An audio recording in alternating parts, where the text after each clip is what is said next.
die 10 häufigsten Fehler von Deutschlernen, wie du sie erkennst und vermeiden kannst. Mein Name ist Sophie, ich bin deutsche Muttersprachlerin und zertifizierte Deutschlehrerin hier bei Home Studies. Ich habe gemerkt, dass meine Schüler und Schülerinnen immer und immer wieder die gleichen Fehler machen.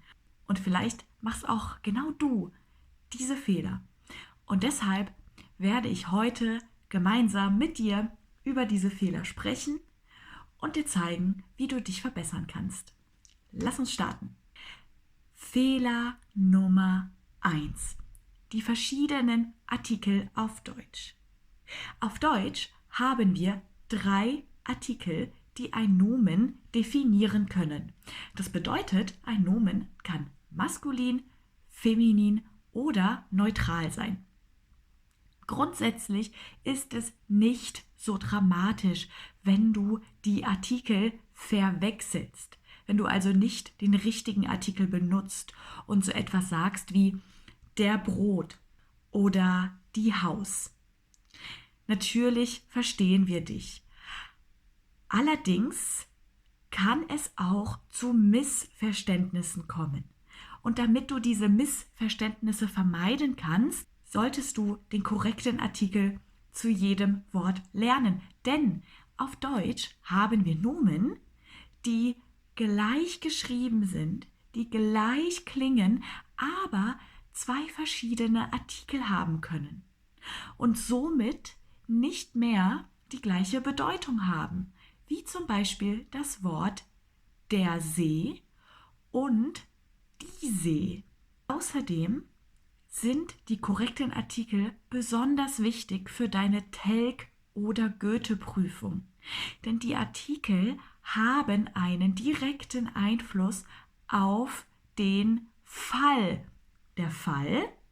Auf Deutsch haben wir 4 Fälle. Wir haben den Nominativ, den Akkusativ, den Dativ und den Genitiv. Und es sind die Verben in unserem Satz, die den Fall definieren. Und wenn wir den richtigen Fall benutzen, muss sich auch der Artikel ändern. Und aus diesem Grund ist es wirklich wichtig, dass du die Artikel korrekt beherrschst und dann auch die Fälle, denn beides hängt miteinander zusammen. Fehler Nummer 3, das ist ein ganz klassischer Fehler, den ich sehr gut verstehen kann, denn es ist nicht immer offensichtlich. Man sieht nicht immer direkt, was richtig ist. Das sind die Präpositionen auf Deutsch. Oft ist es schwierig, die richtige Präposition zu verwenden und besonders dann, wenn wir auch noch Wechselpräpositionen haben. Was ist eine Wechselpräposition?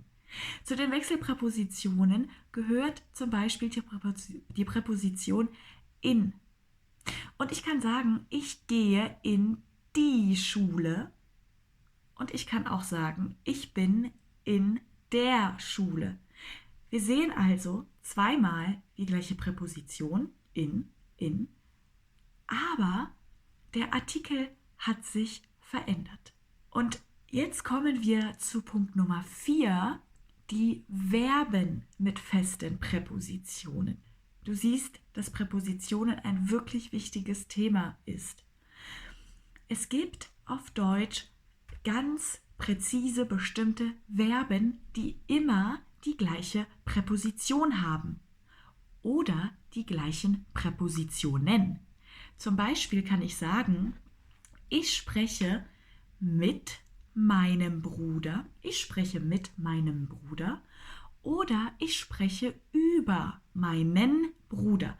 Ich spreche mit meinem Bruder, Dativ, ich spreche über meinen Bruder, Akkusativ. Wenn du dich ein bisschen mehr mit diesem Thema beschäftigen möchtest, dann schau dir unbedingt unser Video zu dem Thema Verben mit festen Präpositionen an.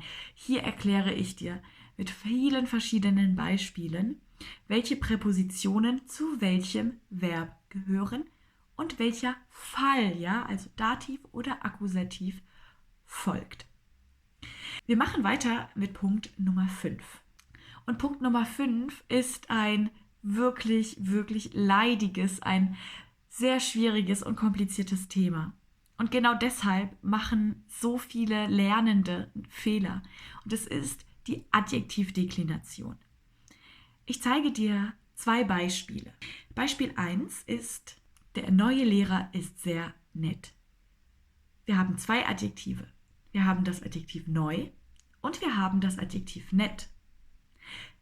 Warum sage ich der Neue und warum ist nett nicht nette? Warum ist die Form normal? Ich kann auch sagen, ich finde den neuen Lehrer sehr nett. Warum auf einmal neuen? Bei der Adjektivdeklination ist es so, dass der Kasus, also der Fall, wichtig ist. Habe ich einen Satz im Nominativ oder im Akkusativ oder im Genitiv und der Artikel, der vor dem Adjektiv steht. Wenn ich also einen bestimmten Artikel benutze, der, die, das, dann ist mein Adjektiv anders dekliniert oder wird anders dekliniert als bei unbestimmten Artikeln, ein oder eine. Nun kommen wir zu Fehler Nummer 6, die trennbaren Verben. Ich zeige dir jetzt 3 Verben und du überlegst, welche von diesen Verben trennbar sind. Wir haben ankommen, bekommen und mitkommen. Na, weißt du, welches dieser 3 Verben trennbar ist? Punkt Nummer 7 ist die Aussprache. Warum ist das wichtig? Ich zeige dir jetzt 2 Wörter und versuch sie bitte einmal für dich auszusprechen. Wort Nummer 1 und Wort Nummer 2. Wie spreche ich Wort Nummer 1 aus? Genau, es ist das Bett. Ich habe 2 T, also ist mein Vokal, das E, kurz und ich sage Bett. Im zweiten Wort habe ich 2 E und 1 T. 2 E auf Deutsch bedeutet langes E.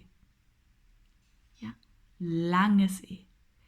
Zum Beispiel das Beet, das Bett, das Beet. Jetzt kommen wir zu Fehler Nummer 8. Wir sprechen über das Perfekt und Partizip 2. Das Perfekt ist eine Zeitform auf Deutsch, mit der wir in der Vergangenheit sprechen können.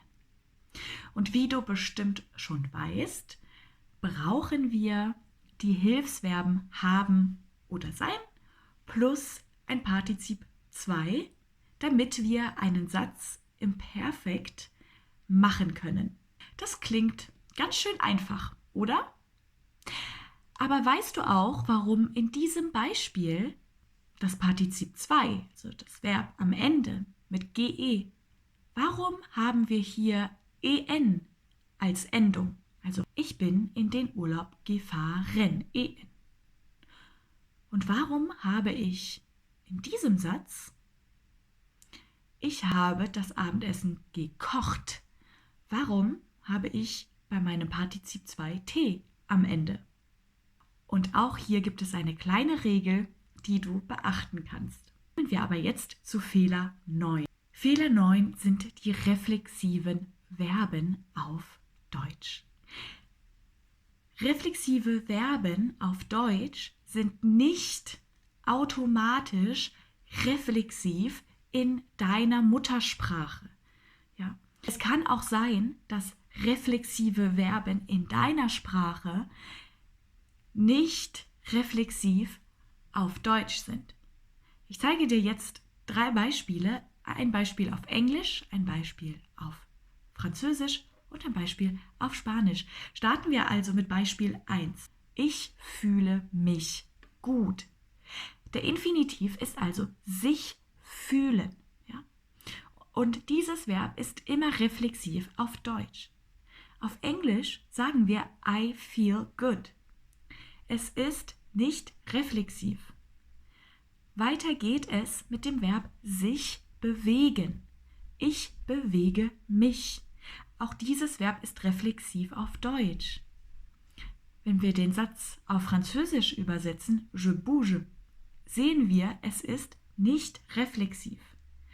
Und weiter geht es mit Satz Nummer 3. Ich erinnere mich an. Ich erinnere mich. Sich erinnern. Auch dieses Verb ist auf Deutsch reflexiv. Auf Spanisch sagen wir yo recuerdo. Es ist nicht reflexiv. Deshalb ist es sehr wichtig, dass du die deutschen reflexiven Verben auswendig lernst. Und jetzt kommen wir zu Fehler Nummer 10, der letzte Fehler. Und das sind einige Modalverben. Auf Deutsch gibt es 6 Modalverben und besonders die Modalverben müssen, sollen und dürfen stellen große Probleme für Deutschlernende dar. Wenn du also noch Probleme hast mit Themen wie Artikel auf Deutsch oder auch den Fällen Akkusativ, Nominativ, Dativ, dann bleib dran und schau dir unbedingt unsere nächsten Videos an, in denen ich dir erkläre, wie du den Akkusativ ganz einfach von dem Dativ unterscheiden kannst. Vielen Dank und wir sehen uns hoffentlich gleich im nächsten Video. Ciao!